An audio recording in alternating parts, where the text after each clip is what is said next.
Support for this podcast comes from Frito-Lay and the 2023 Snack Bracket Championship. The Frito-Lay Snack-It Challenge is underway, and fans are voting on their favorite snacks to crown champion. We're talking about prime-time matchups between the best 64 snacks in the land. Will Ruffles Ridges reign supreme?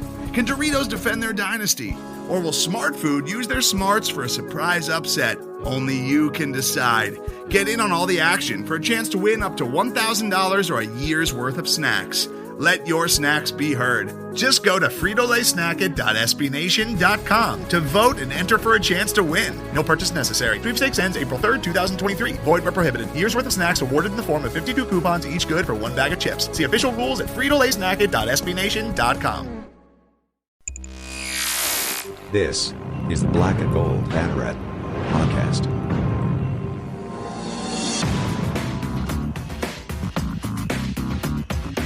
Now, here are your hosts, Jeff Sharon and Eric Lopez.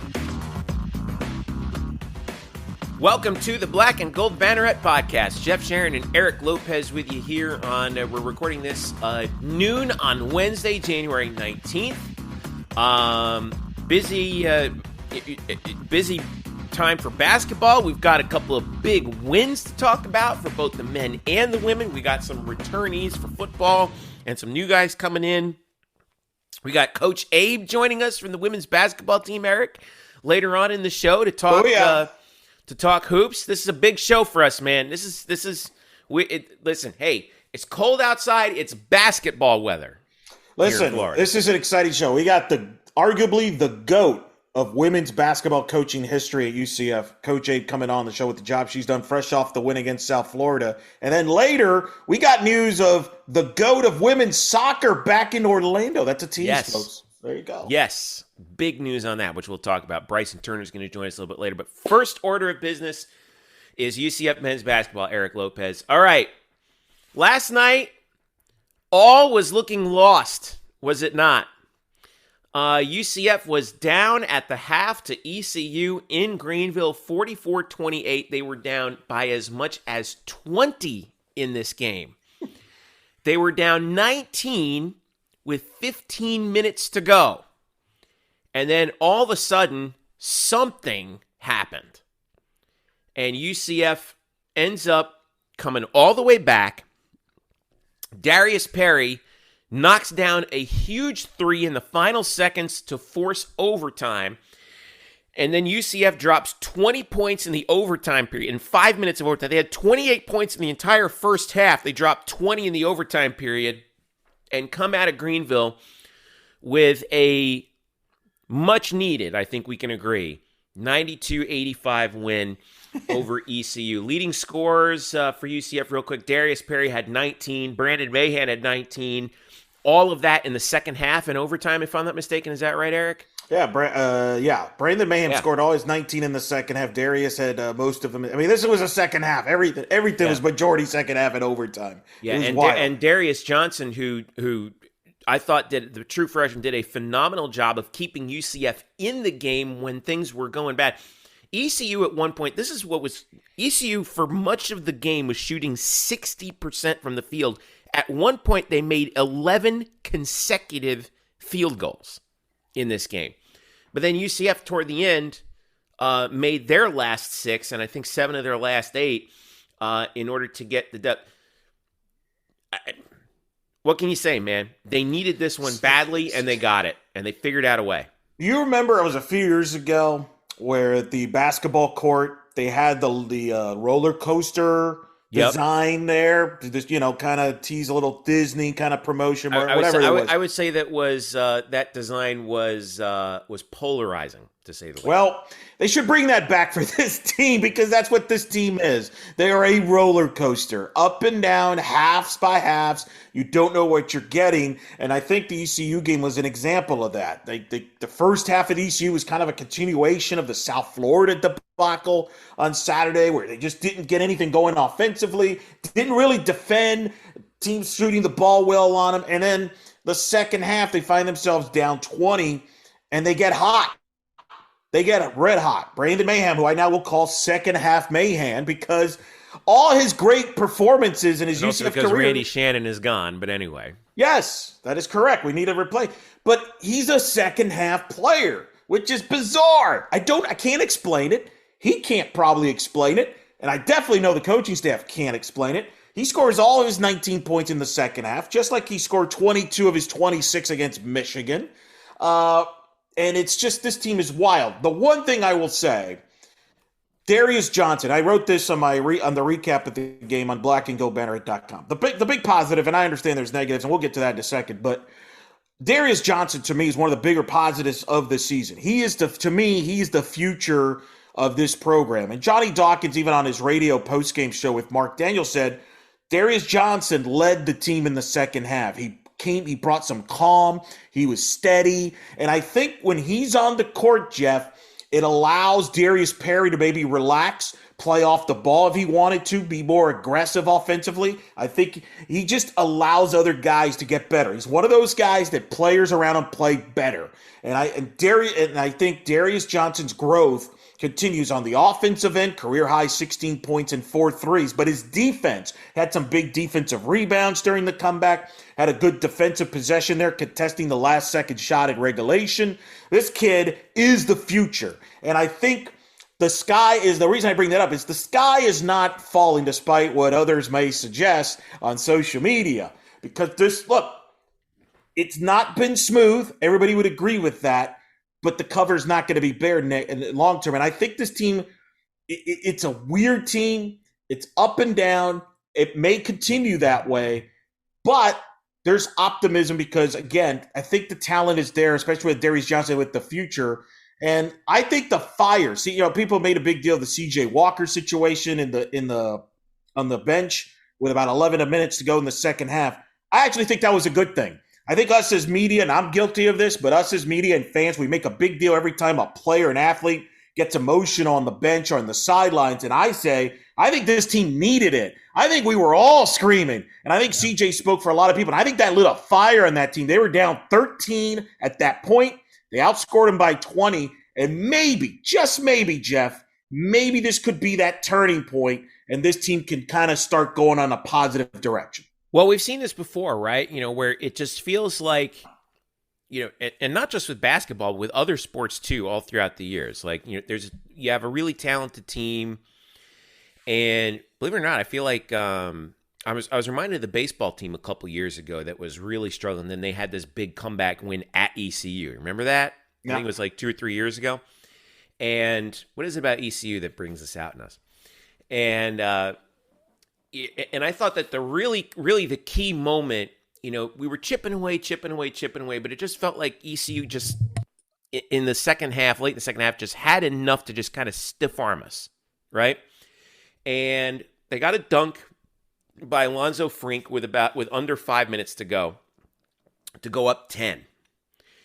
And, we had fought back to within, it was 8, 11, we got it in with Darius Perry hit a 3 to get us within 8, and it was down to single digits. And you're like, oh man, we're right there. We just need to stop. Frink gets the dunk, and we're back up 10. And it was after we had, they had missed a 3.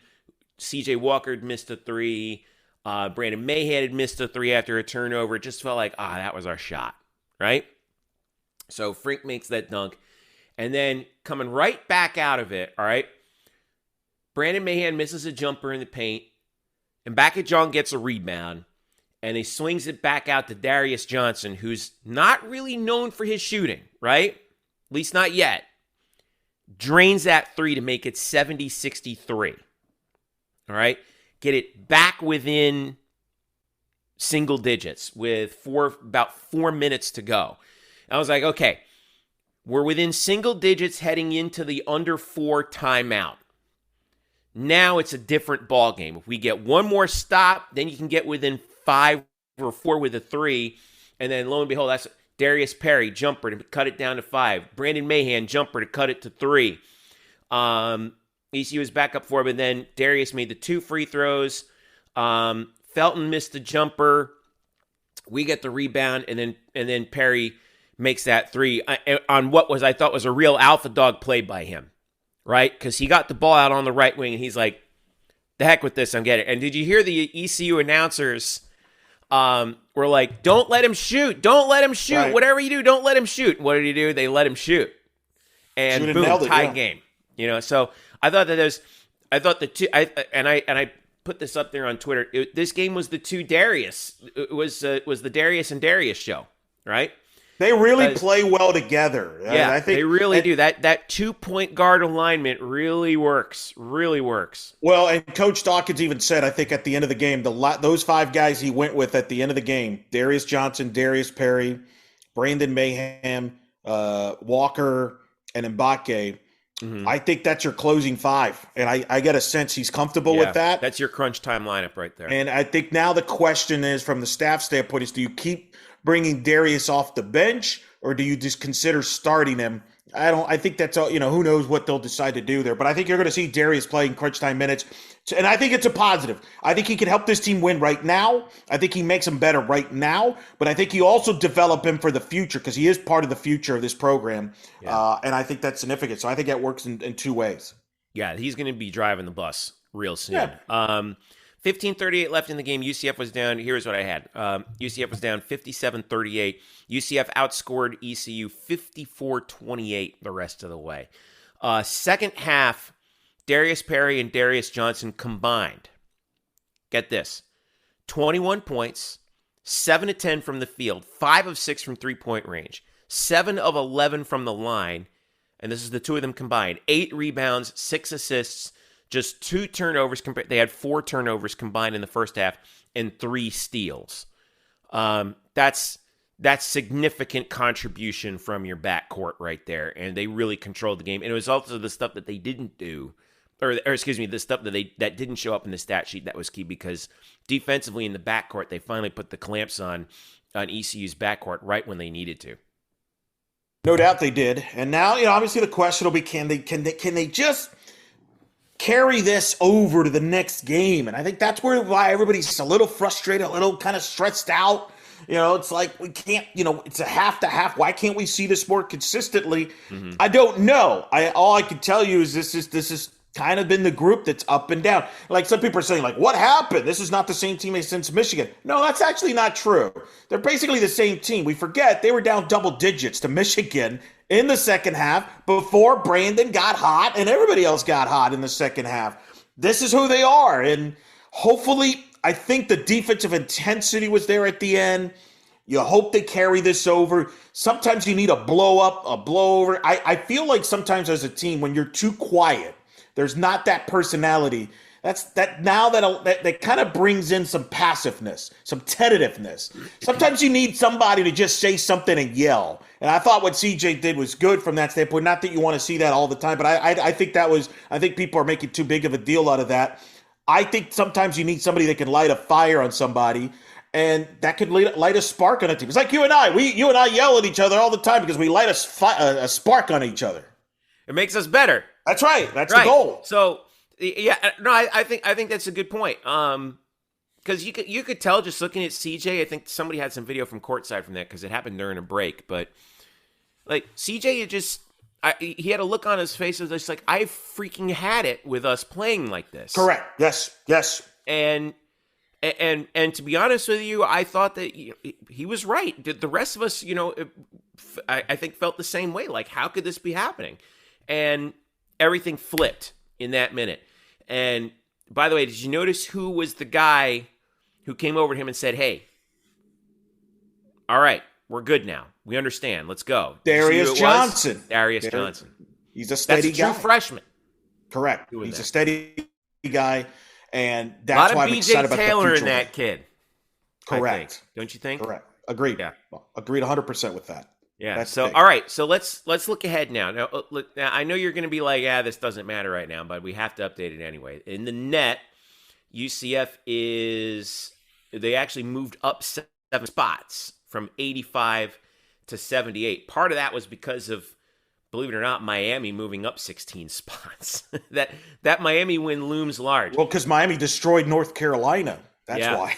Boy, you want to talk about a team that's up and down. Miami loses to Florida State and Tallahassee in pretty dramatic fashion, and they beat both Duke and North Carolina.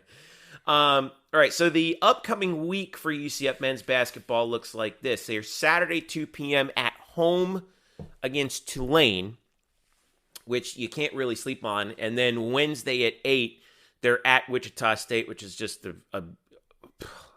such a hard place to play. I mean, granted, we won that overtime game there last time out, but man, it's tough. But, let's talk a little bit about Tulane because they got Jalen Cook, who's averaging just shy of 20 points per game, second in the conference in scoring, and Jalen Forbes, who's averaging 15 a game right now.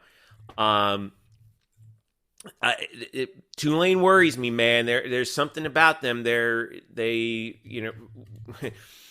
just kind of have, I don't know if it's the New Orleans voodoo or what, man. They're having a year where they're 7-8 overall, but they're 4-2 in the conference. So they've heated up as they've gotten into conference play here. Am I right to be worried? Well, yeah. I mean, when you lose to South Florida like we did, you have to worry about every game, right? Yeah, with this team, you have to take it every game. One game at a time. Literally. But, you make the Tulane. Tulane could, Ron Hunter, is in I think his second year there. They're starting to kind of figure some things out. They always play hard, and it's kind of starting to pay off in conference play. I feel like in the America, there's always that one team that struggles in league in non-conference, and then all of a sudden sneaks up on you. And next thing you know, they're like in the top half of the league. You're like, how did that happen? But they could be that. So, and they've given UCF some fits in the past. So, look, yeah, you have reason to be concerned because, again, we don't know which UCF team's going to show up this weekend. Is it the team in the first half against ECU? Is it the team in the second half against ECU? That remains to be seen. So, yeah, you have every right to be concerned. I think we all have a right to be kind of concerned of every game right now until this team proves over a period of time that this team has put it together. Yeah, and then after that, by the way, Wichita started the conference season 0-4. Which also scares the crap out of me. Yeah, because you're going to be playing them. We're going to be playing them in their place. Tough place to play. Yeah, never beaten them. I mean, always a tough place to play. And you know that if that gets worse for them, do they have a game in between now and then? No, they don't. So they'll be ready. Yeah. So they're going to be they're going to be ready and they're going to be ticked off. And man, this is a tough stretch. And then after that, guess what? Saturday, January 29th, at home against Houston. Houston is still there. You the go. Top team in the league, the team that's rolling. So, look, you just got to put it. This is going to be a tough stretch. It is. But maybe they like it better when they get challenged. Who knows? We'll see what happens. Got to go game by game. But listen, everybody, we got to all calm down. We got to all relax here a little bit. What do you always tell me about the college football playoff?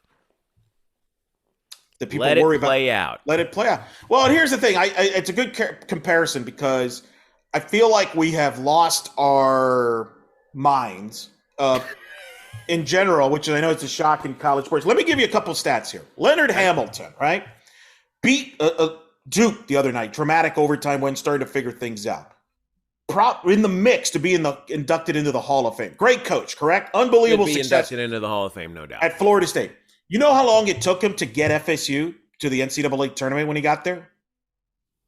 It took him a while. 4 or 5 years? 7 seasons it took him to get to the NCAA tournament. He's made the NCAA tournament at FSU 8 times. He's been there since 2002. He's made the NIT 7 times. 3 times he's missed the NCAA tournament. So he's actually 50-50 to make the tournament. At FSU, a big-time brand, they have tradition, they play in the ACC, which is the basketball mecca of college basketball, okay? Jim Larinaga, Miami, you mentioned him earlier, having a really good year, have a shot to make the tournament this year. Took George Mason to the Final Four. I think you would agree he's a very good coach. Nobody's questioning his X's and O's, correct? Yep, he knows what he's doing. He's been at Miami since 2011. You realize he's missed the NCAA tournament the last 4 years? He's made the tournament 4 times at Miami since 2011. What am I trying to tell you here? It ain't easy to make the tournament. Hey, I'll give you one more about Leonard Hamilton. All right. Mm-hmm.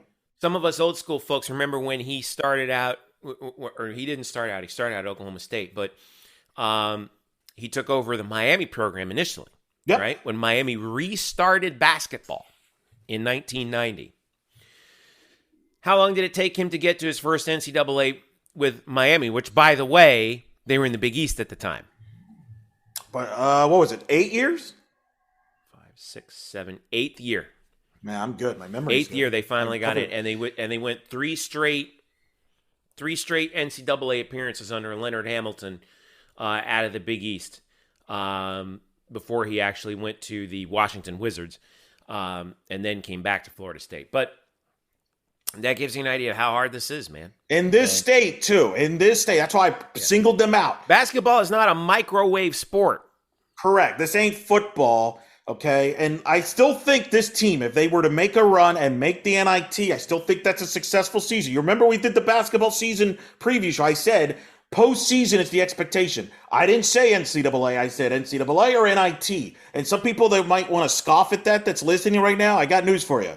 The football program basically in the last 3 years has played basically the equivalent to the NIT. So don't scoff at it. So I think we got to calm down. Johnny's done a heck of a job here, and it takes time.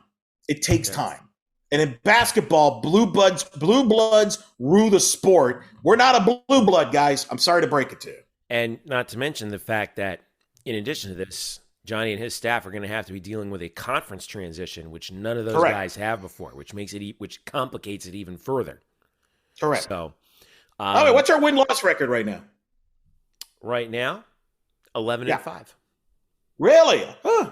You would think we'd be like 5-11 the way some people are talking. 11-5, 3-3 in the conference. Yeah. 7-2 at home. So we're a tough team to play at home. I said, I'm not saying that we should be throwing parades. I understand the frustration, but I think some of you also need to relax and chill. All right, we're not, it's not the end of the world. We'll see what happens and see how this stuff plays out. I mean, they have a chance to win what? They could still get to 17, 18 wins and, see what happens. So 20 20 wins is still in play. Sure. Easily in play. Right. So let's just let it play out. Decide at the end of the year, evaluate it, take a context. All right. Let's not, this ain't, it is what it is. So you just play it out. I understand some disappointments. It's frustrating at times, but it could be a lot worse. You could be other places like in the 300s up in that have no hope. So yeah, you could be, Wichita right now in the middle. You could be Syracuse. You could be Syracuse right now. That's not looking Syracuse right now. That's for sure. We were waiting for Jim Boeheim to retire. No, thanks for that. Jimmy B is checked out when he's got two of his sons in the starting lineup. I just wanted to bring that up to set you up for that liner. I knew you were saving that, and now you got to throw it in. I've been hanging on to that one for a while. All right, Saturday 2 p.m. against Tulane, ESPNU for that game, and then the Wichita State game 8 p.m. Wednesday. Hey, for once we're playing at a reasonable time in Wichita. Usually we play them at like 10 o'clock. Remember we had that one game that started like 9:30, 10 o'clock out there one time? Yes. It's called television. Yeah, television. Yeah. Well, this is ESPN Plus. See, look what ESPN Plus does. Early, baby. Keeps us at a reasonable time frame here. ESPN Plus for the Wichita game next Wednesday. But Saturday, home, Tulane, 2 p.m., ESPN2. Or ESPNU, rather. All right. Stick around. We get back. Coach Abe, Katie Abrahamson-Henderson, joins us to talk about her team's resounding victory over South Florida, number 24 South Florida, and just give us some insight on her program and her philosophy. That team's on a freaking roll right now, man, and they are fun to watch. And we saw it. They're 12-2, 4-0 in the conference. Watch out, man, because this team's coming. Stick around. We'll be right back. This is Black and Gold Banneret Podcast. We're back after this. Today's episode is brought to you by Cars.com.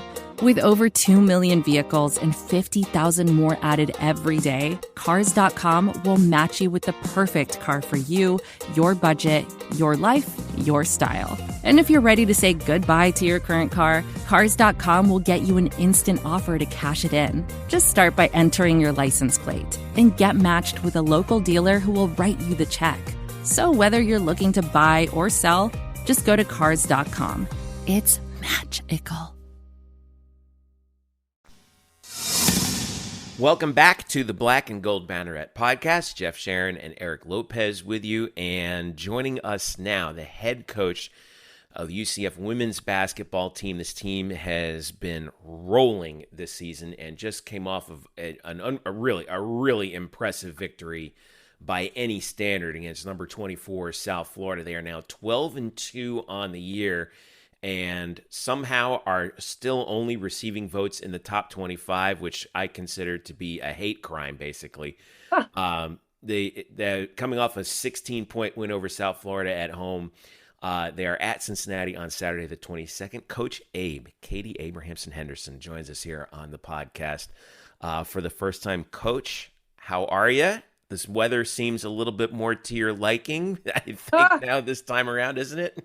No, this is not towards my liking. I like the warm weather. Why do you think I'm here? I love the warm weather and the sunshine. I love it. I do not like the cold. So what you're saying is you had quite enough of it when you were in Iowa and then in Albany. Is that right? And Michigan State and Iowa State and Indiana and Washington. I mean, it's just I've always wanted to be in Florida and live in Florida. I've always been trying to get a job in Florida. It's just, they're hard to come by. So I'm blessed. I'm blessed to be here. I'm lucky. We're in Orlando. It's beautiful here, and it's a big city, and, my family can thrive and all the above. But I when it gets cold like this, it just brings back, no, thank you, ma'am. No, thank you. Well, I got to say, we are lucky to have you here. And Eric and I are both tremendous admirers of the job that you have done with this program. And one of the things that we really admire is just your program's identity. You have established a clear identity, and it begins and ends with defense. Only 17 teams in the history of NCAA women's basketball have averaged giving up under 50 points a game for an entire season. You guys have come razor thin close a couple times, and right now you're averaging giving up 48.3 points per game. Wow. What is it about your defensive identity that you want the fans to really know about and understand when they come watch your team play? I think, in today's time back, I'm only 20, but back in, defense has always been, when I grew up, when I played, and defense was, the way that all the really good Hall of Fame coaches won games. I mean, we're talking Pat Head Summit. We're talking, Andy Landers. We're talking like some of these really big time coaches. I mean, that's what I learned. Vivian Stringer, defense. I mean, I think nowadays people think because of the, the way basketball, the 3-point line came in, and now it's like 5 out, everybody jack up threes. Well, that didn't change me and my core, so I just think defense is controllable. Offense is just, you just don't know who's going to be able to make shots sometimes. You don't know how the other team is going to guard you. I mean, I just think that for us, and for not just here, I've been this way, since I was playing, that defense is, you don't need a lot of talent to play defense. You don't need to be the best post player in the world to play defense. You don't need to be the defense. You don't need to be the best shooter to play defense. Everybody can play defense, and that's just if you want to or not. I don't think it's a huge skill. I think it's just something that's easy to me. It's easily taught. Obviously, how we do this defense is you got to have a good basketball IQ to be able to do it. But our team seems to like it. I mean, we create turnovers off it, and it gets us easy baskets. I mean. So, and we're a different type of team. So I think that's fun too. Helps to have talented players that can also execute defensively, like Tay Sanders, who's the reigning American Conference Player of the Week. But what has stood out to her is her offensive game. She's become a go-to player for you offensively. Has averaged 14.5 points here in conference play. And just talk about her maturation as an offensive player, because her defense was always there, but now she's got confidence with her offensive game. She's starting to shoot the ball like her sister Zy Lewis did for you. Ooh, I wonder if Zy's listening, because Zy would be like, no, she's not. It's funny because you say that, because Zy was at our game, and she came in the locker room after. and they were kind of giving her a hard time that, Tay's starting to shoot like her. And she's like, wait, hold up. No, but, I think it really helped this COVID because, we wouldn't have only been able to coach Tay 2 years. And I think if you watch our team and watch our players, like their development is something that's key to, our program too. Like we'll take, players that aren't maybe the best offensive players in high school or, can do all this fancy stuff offensively, and we can develop them. I mean, my coaches do a great job of developing players, and Tay's one of them. And Tay, to be honest, Tay's in the gym by herself a lot. Tay's in the gym every single night, working on her game, shooting on the gun. Tay loves the game. She wants to be good. So her development offensively has just come with progression. I mean, especially her outside game, Eric, she's been able to get to the rim. She's a transition monster. I mean, we actually gave her that nickname, like she is like a thoroughbred. When we get a steal or, we get a tip or loose ball, like she is out, like she is gone, and she is explosive getting down the court, and obviously you got somebody like Diamond and Lish that can give her those passes, and it's just fun to watch. She's like a thoroughbred running, getting out of the gate and going, like, so that's what she's, to me, is just like, woo, she's explosive and fast getting out. You can't stop her getting there in transition. So, I mean, I think that's one way she gets points. Next way, I think this year, especially, she's hitting threes. I mean, and that's credit to her and credit to Keish that they've been in the gym a lot. And this summer, her really staying here and working on her game and being in the gym constantly. I mean, players don't develop if they're not in the gym. Players don't develop if they don't work on their game. Players don't develop if they don't take that round thing and put it in take the brown thing and put it in the round thing. They just don't. I think kids today think they can just play in a game and get better. They gotta work at it. And Tay's really worked at it. Speaking of players who've worked at it, who've really developed, diamond battles. I was joking with the other day with KK Wright and Tani Valerio, your assistant coach on Twitter, that, Tani's back there in the point guard lab like a mad scientist, putting to, assembling, what we saw from KK over 4 years, and now that's moved over to Diamond.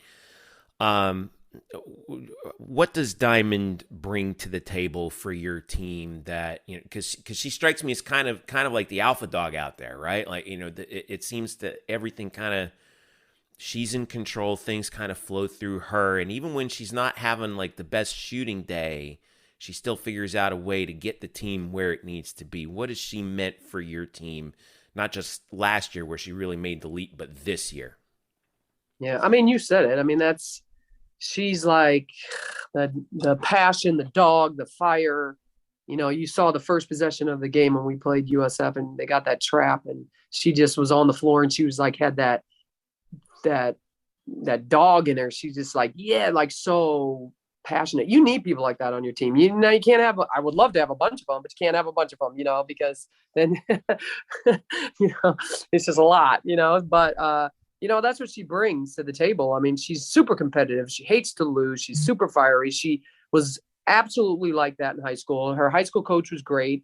Her high school coach allowed her to be that way, contained it if it got too far, right? And, and you could see sometimes in our games, it's borderline to get too far, but she's a fighter. She's going to fight for, her Coach Abe, going to fight for this team. She's going to fight for her coaches. She's going to fight for her teammates. She is. I mean, when we somebody that can replace that part of the game, obviously she's got a lot of talent. A lot of people were recruited at our high school, and we just got lucky. She really wanted to be developed and stay close to home. The thing that's impressed me about her and Tay, for that matter, is they're shooting with confidence. It's one thing to tell them you got to shoot, because defenses like South Florida did, they're going to play off of them because they want to help inside. So everybody knows the scouting report, but it's one thing to shoot the ball, but it's another to shoot with confidence. And that was the thing that impressed me this season, especially in the South Florida game. They were shooting with confidence. And when you shoot with confidence, it's amazing how the ball goes in the rim more often. But it seems like they have the confidence now to shoot the ball, whereas in the past, they would shoot it but have apprehension as they were shooting. Is that accurate?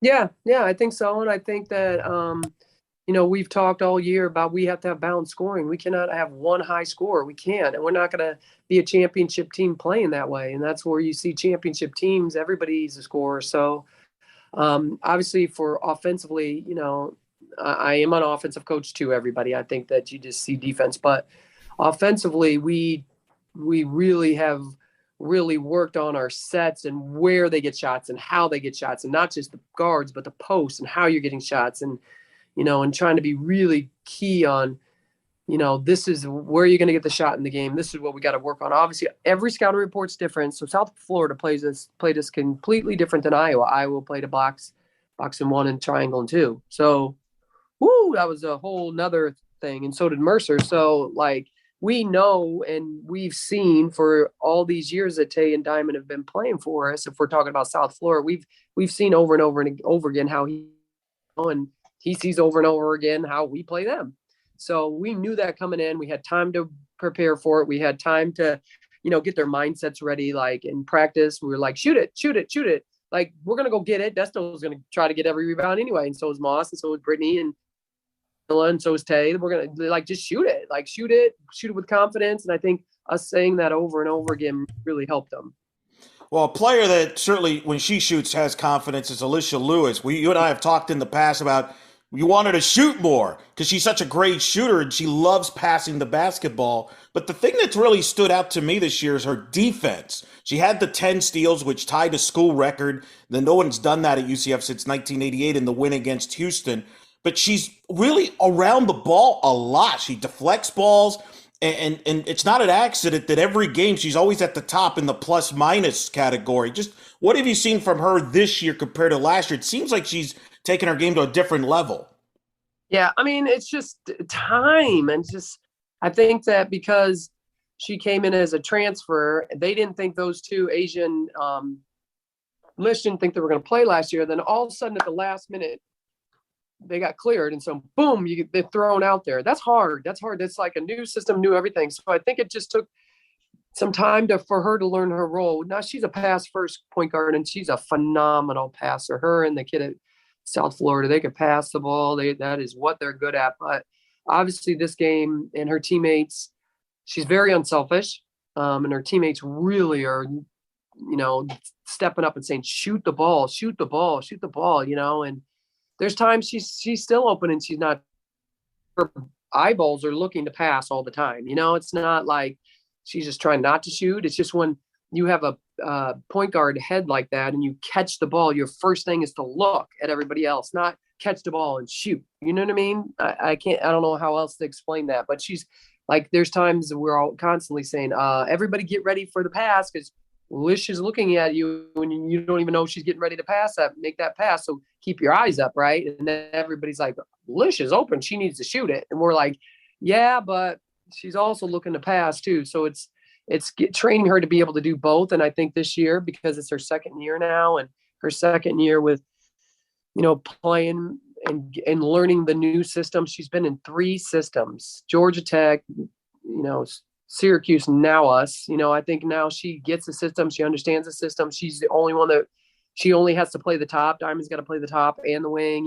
Tay sometimes plays the top and the wing. So, she is defensively, that's where she plays, and it's the only place she plays. So that really helps her. She's got quick little feet. She does a great job of keeping people in front of her. She's obviously smaller, so she's down close to the ball. And when the big one's up there, try to put it down, she goes in there and, that's what I used to hate when I played. These little people that if I put the ball on the ground, they're so down there that I'm like, they're going to get it, So she just does. She has great knack for the ball, offensively and defensively. I wanted to ask you about your bigs. We can't let you go without giving them some love because you have this excellent 3-headed monster up front between Masni Kaba, Destiny Thomas, and Brittany Smith, and they've all developed so well in their own ways.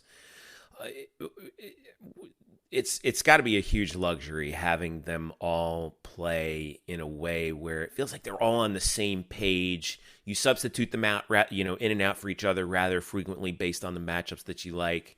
How have they each developed for you and worked toward making this team better up front? Because I know that's a huge emphasis for you. Yeah, I mean, obviously you got senior, junior, sophomore, so they've all three have really helped each other. Where when Moss came in, she had Tolu, Jocelyn Massey, and people that helped her develop too. And then you bring in Brittany, and she got to play with and against Tolu and Moss, and then you bring Desto in, and she's playing a day in practice. So but they're all different. And I like that about them. They're all different. They're different matchups. Destiny, I mean, you better box her out. I mean, not that you don't need to box Moss and Brittany out, but that is what Destiny is going to do. To me, she reminds me of Monunga. Like to me, pretty soon, Destiny is going to be a double beast like Monunga is for South Florida or Dulce is. She's really developed her body and gets the game now. And to me, she's a lot like Lish, very unselfish. Like scoring is not her thing. It's going to get that board and then scoring is her thing. I think Moss is really on the low block developed way more than she did her first 2 years here. Like we've kind of made her that kind of low post presence down there after we lost Tolu and Jocelyn. Like she's super physical, super tough. She's got that mentality like Diamond. Like she's really, really tough. She's really, really, fiery. She when the game gets down the line, she wants the ball, like she wants to score. You could tell, and then Brittany's she's just a bucket. Like she's a bucket anytime, any place, anywhere. She doesn't have any kind of Brittany just goes out there and we're like, oh, okay, yeah. She's so athletic. She can jump. I don't even think Brittany knows how high she can jump.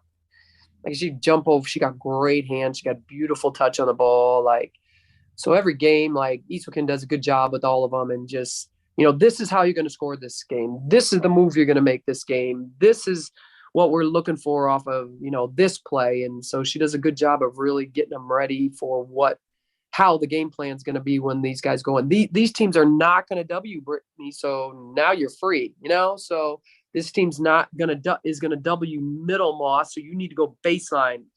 I mean, those are the little details we give our post players every single game. And, I love it that you call them the three-headed monster. I think that's awesome. That's pretty good. I want to ask actually, because we got a couple more questions before we let you go. On the trip to Iowa, I don't really want to talk about the game, but just more of the trip, because that was pretty big hype. Obviously you're from Iowa, you played there, and I was following all the coverage leading up to that game, and people were like excited to see you back there at Iowa. The broadcasters, the media people were talking about you. You played there. I think it was Vivian Striger won the Big Ten title. Just talk about what was it like to be just back in Iowa, back in that building. I know obviously there was a game to focus on, but I mean, you have history there. Yeah, lots of history for sure. I think I had been back there when I was at Michigan State, when I was at Iowa State, and when I was at Albany. So I've been back there a lot. This team just hasn't, right? So I think it was really cool for them to see and understand where I came from, where I played, all that stuff. Not that, I mean, none of them think I ever played college basketball. So I thought it was cool that, I knew they were going to announce me. I mean, I knew it's so funny, Eric. I knew everybody at the scores table. One of the ladies at the scores table was one of my teachers. And so I got to see her, and, obviously the players that play at Iowa have no idea who I am. And, just like a lot of players here and have no idea who Jocelyn is or, but, Lisa Bluter is, I admire what she does there. Jan Jensen is an assistant that I've known forever. And, their staff I've known, they have 3 staff members that have been at Iowa a long time after, when I was coaching at Missouri State, when they were coaching at Drake together, Jan Jensen and can't think of her name right now. I'll think of it, but they've been there forever and they've done a great job. And, I root for them all the time because, it's my alma mater. So, I'm happy they're doing a great job and they've kept that program going. And, from when I played there, Vivian really rebuilt it and got it to a really high level. And then Lisa came in and has just maintained it and kept it. And the fans, there's still a lot of fans. When I played, there was a lot of fans, and so it was, that they still had the fans and everybody still kind of going to that game. Yeah, it's we have a heck of a relationship with UCF and Iowa, and coaches from Iowa and coaching UCF. It's a pretty good history. You're a big part of that, and you played for Coach Stringer. You played, I think, also for Coach Andy Landers too, right? Like that's pretty good linear of coaches you learn from. How much did you learn from each, and how much of them is in your coaching now? Everything. I mean, everything. I mean, to me, I mean, and not a lot of people mention him, but Bill Fenley at Iowa State. I mean, he's a genius. Like to me, he's like Gino. Like he doesn't get a lot of credit, but he's a phenomenal basketball coach. He is a X and O guru. He is really good. They're really good. Iowa State. So obviously, I learned from Andy Landers, like a lot of different types of defenses. Man, 1-3-1. This matchup, I learned a lot from him. Vivian, I learned.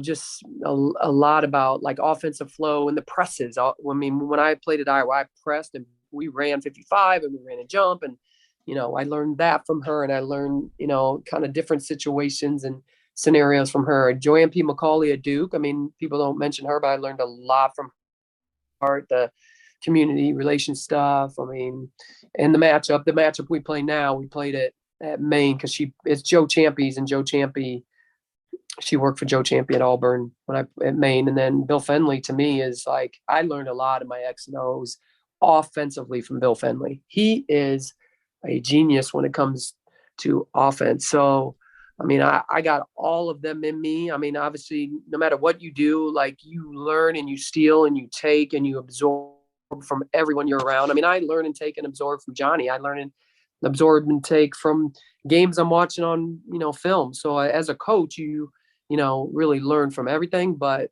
those really 4 coaches, I learned a tremendous amount of information from. And I never thought I was going to be a college basketball coach when I was going through all this. So little did I know I was absorbing, especially when I was a player. There's no way I wanted to be a college basketball coach, so, but I absorbed, and I didn't know I was absorbing information. What did you want to do if he wasn't going to be coaching?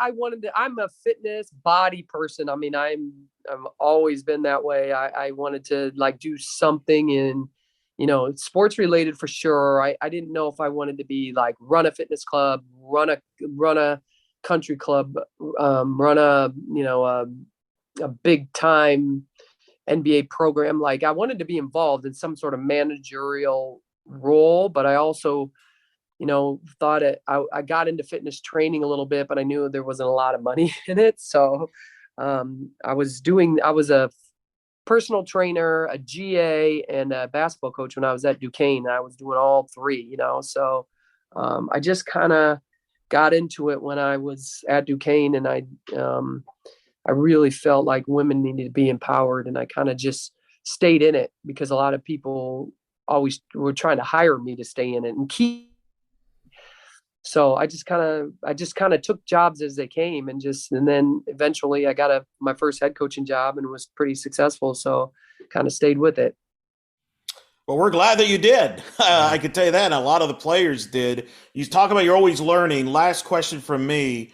So far through this point in the season, what's the one thing you've learned about your team that you didn't know going into the season? And what's the one thing that you feel like your team needs to improve moving forward? Because you're going to be a target. Teams are going to go after you here in the second half of the year.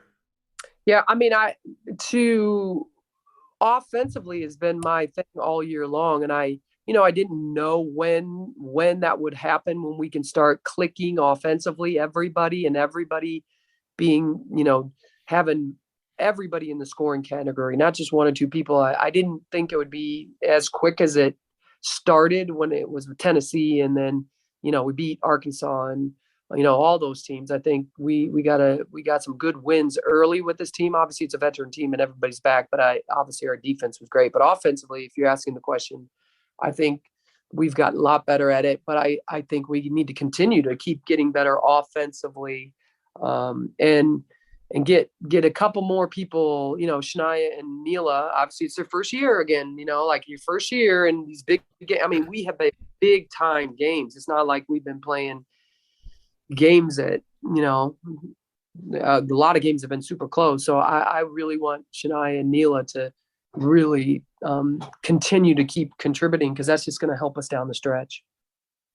Well, hey, you know how big of a fan we all are of you and the job that you and your staff and your players have done to this point. It really is a joy. You guys have made defensive basketball fun to watch, which, I think it seems kind of odd, but you were saying to us earlier, everyone wants to, threes and everything, but it's fun watching you guys play, and the chemistry your team has is just a blast. Now you've got the SMU game that was scheduled for today out in Dallas postponed. Yep. Don't know if there's going to be a makeup date. So your next game is going to be Saturday at Cincinnati. Tough place to play. Yeah, it's a hard-nosed team, right? So what are you looking forward to out of that game heading into the weekend? Well, I just think there's some games that our team will always be up for, and it's Cincinnati. I mean, they beat us in the, 2 years ago, 3 years ago in the conference tournament. The semis. It's been, so they beat us, and so I don't think our team's going to forget that. We got all those players back. So, and same with USF. It's the same thing. I think I really wanted to play SMU because they're way better. They have a whole new system. They have a new coach. They got a lot of transfers in there. They're a good team. They're a really good team. So I was really excited to play them. But so Cincinnati going there, it is a tough place to play. And obviously we shouldn't have to really get our team ready mentally. I'm talking mentally. Obviously all the detail and stuff, we got to get them ready, but mentally prepared for that game because they know exactly what it's going to be when we go up in there, So, and we are trying to reschedule the SMU. We rescheduled the Temple game already. It's already set. And we're working right now with dates to reschedule SMU. Yeah, I tell you, it's wild. Even we thought 2020 was wild. This year's even more wild with how to reschedule everything. But listen, Coach, we really appreciate your time and your insight. I covered Coach Landers for 2 years at Georgia towards the end in the mid 2000s, so I'm familiar with him. And nice. And I see kind of and I know I can see the echoes of him in your coaching and it's just a blast to watch your team. And I'll tell you, texted me yesterday and said, "Well, okay." Well, I don't blame him because that was an impressive performance. And here's to quite a few more as we head down the stretch in the conference schedule. Next home game is going to be next Wednesday, January 26th against Tulane. And then, of course, there's that Monday, January 31st, 3 p.m. game against Temple. That's a makeup from earlier that we're going to be watching. But Coach Abe, Kate Abrahamson Henderson, joining us here on the Black Gold Banneret Podcast. Coach, thank you so much. Best of luck. Safe travels. We'll see you when you get back. And, hey, keep it rolling. We love watching you guys play. Keep it up. It's a blast. Thanks, Steph. Thanks, Eric. All right. Thank you so much to Coach Abe for her time. And thanks to Megan Herboth also for helping us out get this thing together. Eric, this team, we're seeing them. Man, I hope we're not seeing them peak. No. I think you're seeing a team with purpose. I think you're seeing a veteran team that's back, that's hungry. You even heard Coach Abe mention about the Cincinnati game. They still remember that loss in the semis from a couple of years ago in the conference tournament. This team's playing with motivation. They got the leadership. I think they're a team on a mission. And as she mentioned in the interview, defense, you can control defense as long as defense travels everywhere. And this team is still one of the top defenses in the country with an improving offense, which, as she mentioned, that's the involvement of this basketball team, as we saw against South Florida, where they just shot the ball really well, Tay Sanders and company, and took it to USF from the opening tip. And that was tremendous for them to see that. So, no, I'm not too concerned at all about this team. This team has got a swagger with them. They've got the leadership. I mean, you were there. That bench went nuts when Alicia Lewis did that step back and pulled the USF player. I mean, that's a very that tight, was like straight out of team. the And One mixtape tour, man. Yeah. That was wow. I mean, that was the play of the game. We knew it was going to be the play of the game. It's a unified team. Yeah, I mean, and listen, number 2 in the country in scoring defense, 48.7 points per game. And 16th in the country in steals, 20. Now, they do commit a lot of fouls, 27th in the country in fouls, a 13.8 a game. But they're holding teams to 34.7% from the field. And they're rebounding, too. They're in the top. Well, they're an 100 aggressive rebounding. defense. They're going to be an aggressive defense. You're going to try to get some steals. Sometimes you're going to reach in for fouls. So I don't really take it too – I wouldn't take it too – I wouldn't get too caught up on the foul number there. Now, don't forget the game that was scheduled for Wednesday night, January 19th, postponed. And Coach Abe talked about it. We're going to try and she said they're going to try and reschedule that. It's so hard. It's so much harder this year than it was last year trying to get stuff rescheduled because there's no extra week where they can do that. So most likely, as of this moment that we're recording this on Wednesday, the next time we will see them is at Cincinnati on Saturday. And by the way, they did get that Temple game rescheduled to Monday, January 31st at 3. And Coach Abe was talking about like how that game is relatively early on a Monday because Temple's got to hop on a plane and get out of here. Right. So get in, get out.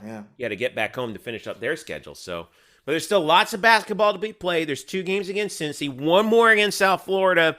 Eric, the Super day Bowl before Sunday. Valentine's Day, Super Bowl Sunday. Yes. That game, listen, if there's something we know about a Jose Fernandez coach team, it's that if you get them the first time, they're going to be ready for you. Well, in that rivalry, that matchup, it's always a great battle back and forth. I would not be surprised if you see those 2 teams play 3 times this year. Right now, they're both in great shape to make the tournament, and they are the standard of the league. The league's quietly having a nice year, top 6, top 7, depending where you look as far as conference rankings. So you're right. That's going to be a big-time heavyweight fight on Super Sunday.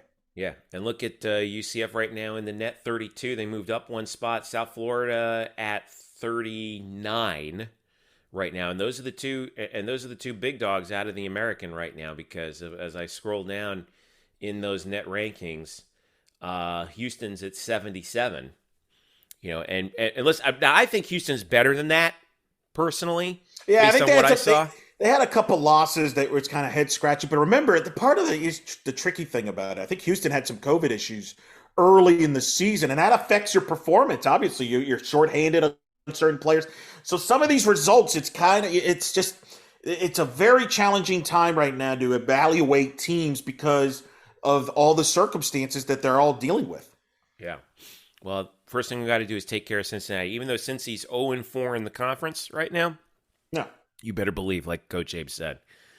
Well, they're going to have a target on their back. I mean, they are a target. They are these people they circle the UCF game in the league. Right. When you're 12-2 and 4-0 in the conference, yep, everyone's gunning for you. So agreed. 3 undefeated teams left in the conference right now. UCF, SMU. That SMU game would have been big too. So it's a bummer that hopefully they can get that thing rescheduled. So we'll see.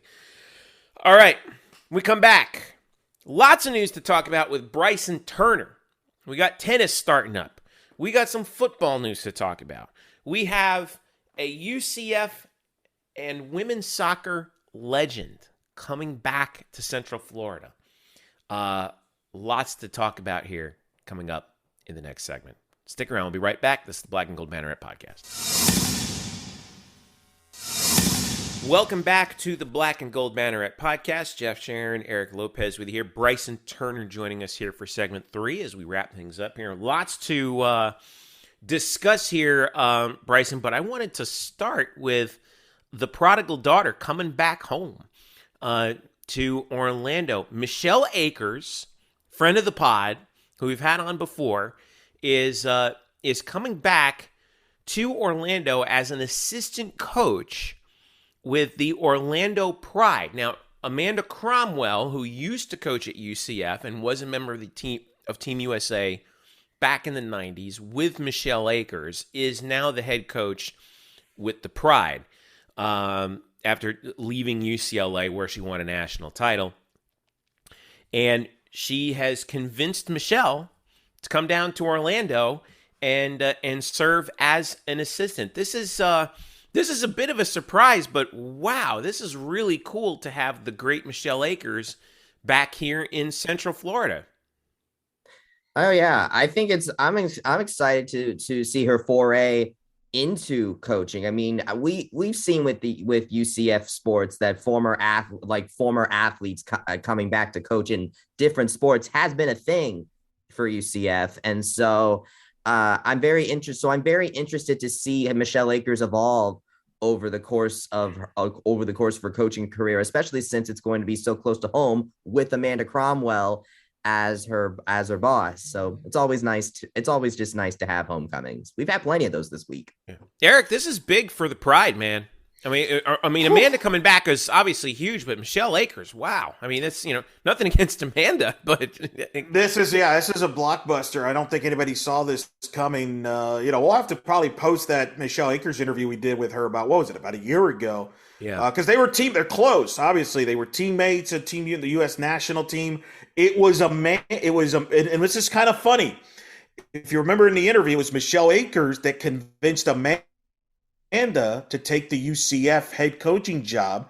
Now, here we are a couple decades later, and it's probably Amanda convincing Michelle to come to Orlando to join her on the Pride staff. I mean, it's full circle, man. That is significant. And wow, right now, look at UCF soccer right here. We got Michelle Akers and Amanda Cromwell in Orlando with Coach Abe at UCF. I can't wait for some of those UCF reunions. That's going to be some wild, but big story. Yeah, that's big. So, hey, congrats to Michelle. Looking forward to seeing her back here coaching the Pride. Now we're going to have to go to a Pride game, Jeff. We're going to have to cover the Pride. I know. We got to go. We got to get the band back together. Remember we said we want to meet her when she's in town. Well, she's now going to be in town now. Yeah, now we'll have the opportunity, right.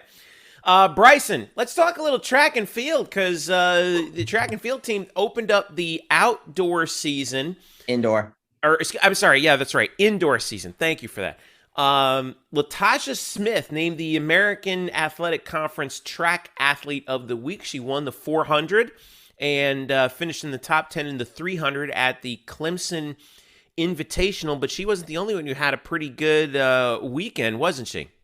She had an absolutely amazing weekend. She anchored the 4x100 meter relay team to a 4th place finish. Well done there. She set a new personal best in the 300 meter run, finishing 6th, if I am not mistaken. Yes, she did. But the big story for her is the 400 meters. She ran what is currently the 3rd fastest female indoor collegiate 400 meters this season with a 53.16, and it set a new school record. Wow. in the event. Like absolute domination right there. And she finished over a second ahead of 2nd place, who was her own teammate, freshman Kaya Williams, who also had a really great week, setting some personal best this week as well.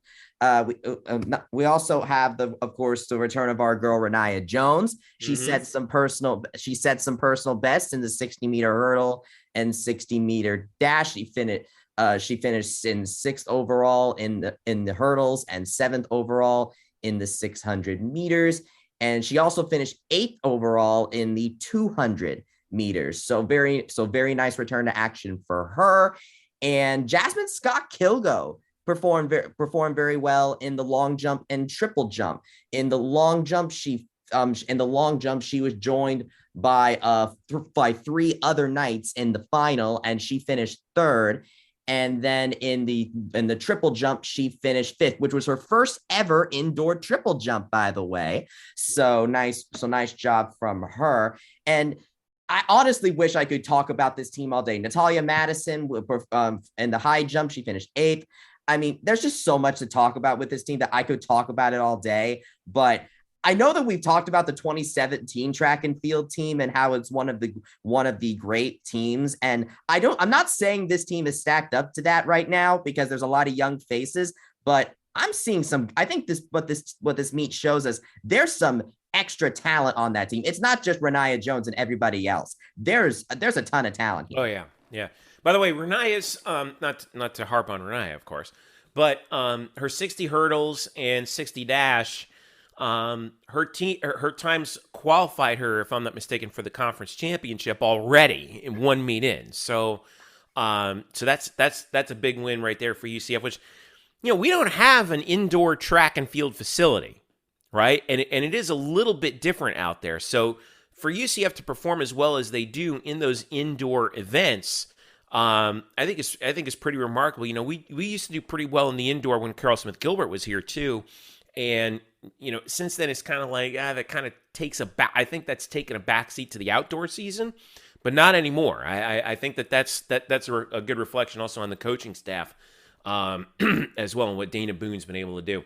Especially when you set a couple of school records.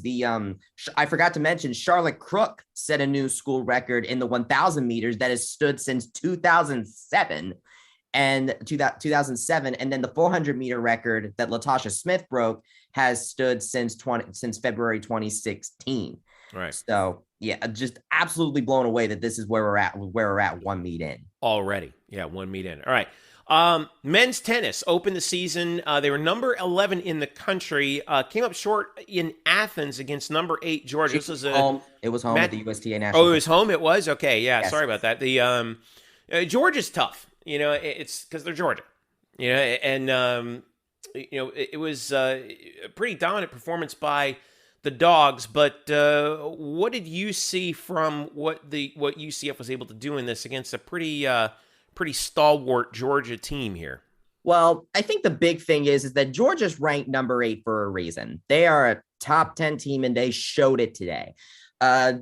So it started with the doubles point, and the number 21 ranked pairing in the country, Trent Bright and Philip Henning, beat Bogdan Pavel and Leighton Cronje 6-4, which against an unranked opponent with a pairing that I haven't seen play together in the fall. Solid job, solid job. Bogdan and Leighton are both ranked in doubles, but they were paired with Trey Hildebrand on both times. So it was interesting to see them play together.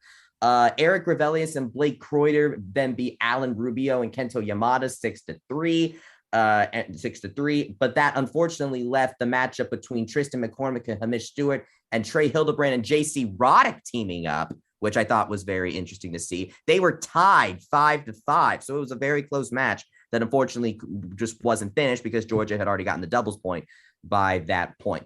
Other than that, Trey Hildebrand, number 16 ranked singles player in the country, fell short of number 62 ranked Trent Bride, 6-3 in the first set and 7-6 in the second set. Georgia's got four guys in the top 110 here.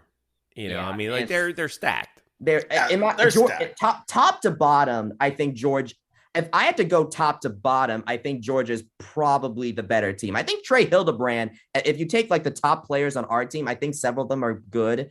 They're better than some of the top players on Georgia's team. But if you go top to bottom, and you have Blake Kreuter at 110, and he beat JC Roddick 6-2 in the first set, 7-5 in the second set.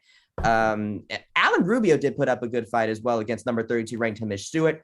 But luckily, they did avoid the sweep. Bogdan Pavel got the win over Miguel Perez Pena in 3 sets. So it's a rough start, but Coach John Roddick, like we've said it before, it's early, man. But hey, no rest for the weary though, because they got number 3 Florida coming up in Gainesville on Saturday too. So. Again, that's gonna it always comes down to the rankings. Women's tennis, by the way. They start their season at the USTA National Campus. They're starting the season ranked number 12, if I'm not mistaken. 11 here. Oh, they are 11th. Okay, they didn't even play and they moved up a spot. I think it was just breaking a tie. I think that was it. Maybe Georgia Tech played. I haven't seen it, but they're ranked. But the tie with Georgia Tech got broken, and they're ranked 11 now, it's nice because it's nice. I like it when they are able to sort that out. Yeah. I'll take it. Eric, what do we got? What else we got going on here for as well? Because as we move toward the spring, got a little football. We got some guys coming back. Yeah, we got one guy coming in and another guy coming back. All right, first, Newt Wilson's coming back, and he announced that on Instagram actually earlier today, and that's big for UCF's defensive secondary because. He had one more year of eligibility to go. We weren't sure if he was going to take it. I thought that he was just so steady back there, just like we thought he would be. Transferred in from Bama, remember? And he's been a real joy to watch back there, I'll tell you. And a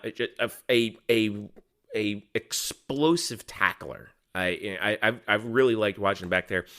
And to get him back for one more year in Travis Williams' defense, that's big for that defense, isn't it? It is. Get that experience back there in the secondary in particular. I think he really clicked on all cylinders from that point on. And anytime you could get that talent back, get that experience, that leadership in the secondary, it's huge for this team. Devon Wilson transfer from Georgia, by the way, not Bama. Georgia, I thought. Sorry, yeah. I couldn't remember. Who's the guy who came in from Alabama? You're thinking about your defensive back, your boy at the Giants there. That's what you're thinking about, I That's think. right, Aaron Robinson. Yeah. That's what I'm thinking about. The other newcomer who came in, I call him a newcomer, but this guy's a veteran. And we saw him in the bowl game. Kamar Gamble, 6'4" tight end from Miami Southridge, who played for 4 years, actually 5 years in Florida. His first year as a Gator was 2017. He was a redshirt that year. 80 catch, or what do you call it? He had last season 31 catches for 414 yards and 4 touchdowns, including 1 catch again in the bowl game against UCF. But this guy's a big target now. We got a tight end coming in, Eric. This is another transfer portal ad for Gus Malzahn, man. This is an offensive one. This is going to help out too. Probably the most talented tight end they've had since Jordan Akins. Really? I really do. This is a sneaky, really good. I mean, to get a Gator to come here is amazing, first of all. But second of all, yeah, he's super talented. I think he'll help him in the run blocking standpoint.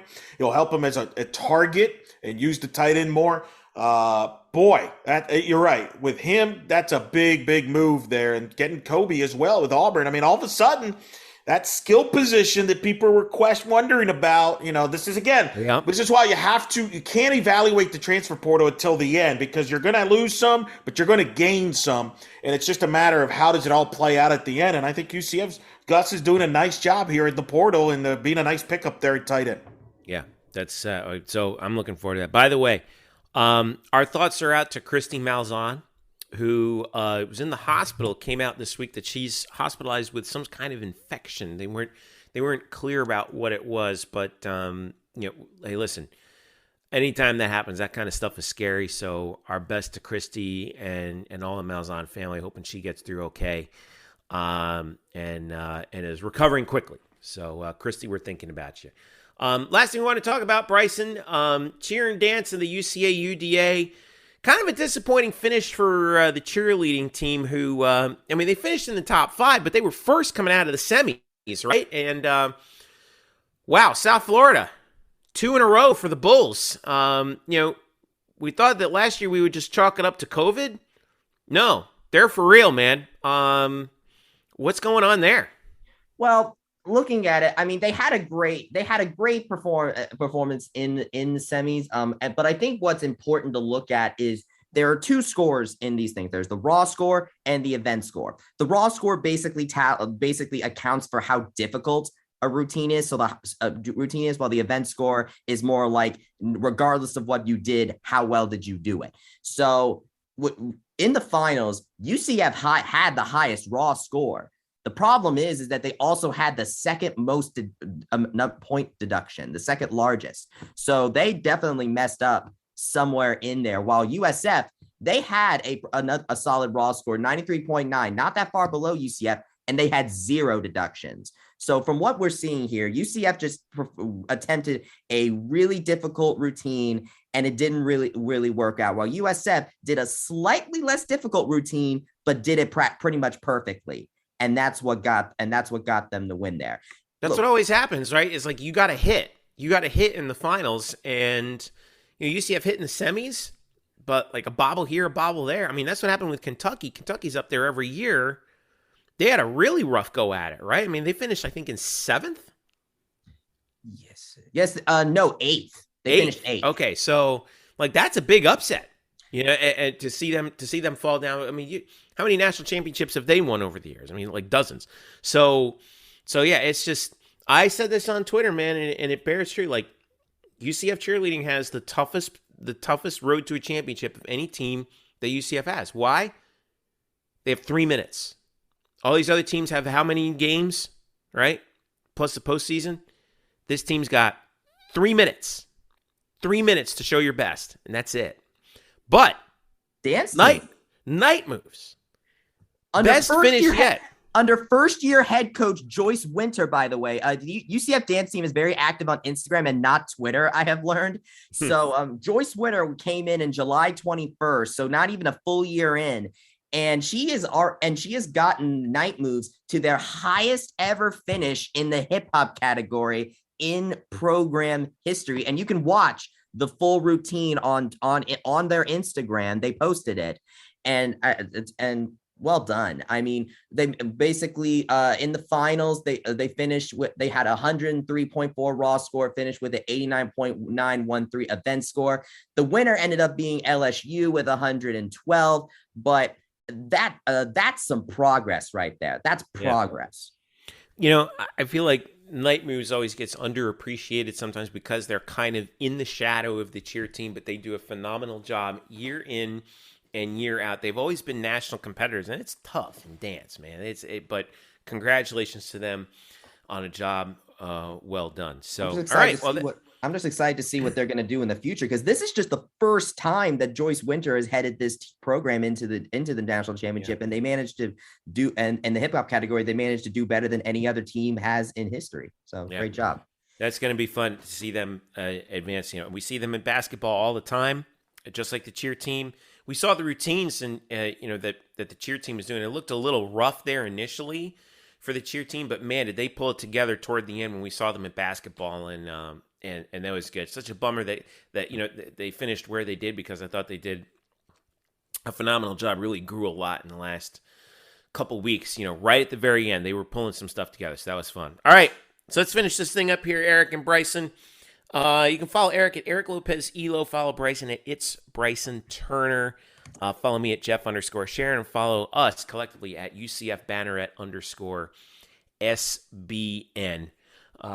Here on Black and Gold Banneret. You can also follow us, of course, at blackandgoldbanneret.com, facebook.com/blackandgoldbanneret as well. Huge thanks to Coach Abe for joining us at Coach_Abe, ABE, on Twitter to follow the latest with her. Of course, UCF_WBB. Thanks again to Megan Herbaugh for helping us out and getting Coach Abe in her very busy schedule. I swear, the only way we would have gotten her, Eric, is if they had a game postponed and all of a sudden they were looking for something to do, and lo and behold, that's exactly what happened. That's called creative scheduling on the fly. That's what it is. I don't know how they were able to do it, but yeah, thanks, Darren. It'll be fun to watch them this coming weekend as they take on Cincinnati with a little bit of revenge on their minds. All right, that'll do it for us here on the Black and Gold Banneret Podcast. For Bryson and Eric, I'm Jeff. Thank you so much for listening. Enjoy the weekend. This has been the Black and Gold Banneret Podcast. Catch you later.